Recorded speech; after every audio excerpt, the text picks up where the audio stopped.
وقت میدادن که مسلمان ها با هم چی باشن؟ اونمو خلافت عمری واره قناعت بکنن و بگن که ما نظامی میسازیم که در اونجا انما المؤمنون چی باشن؟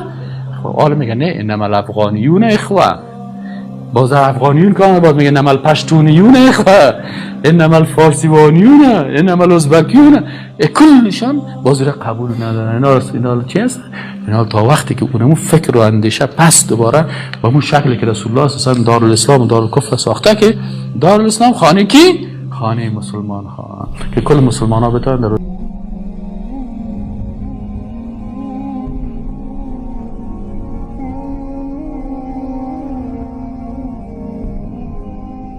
از وقتی که خلافت اسلامی سقوط کرده تا این امروز ما و شما جهان اسلام چی کردن؟ دار اسلام بود و دار کفر، دار کفر متحد ساختن. مثلا شما دار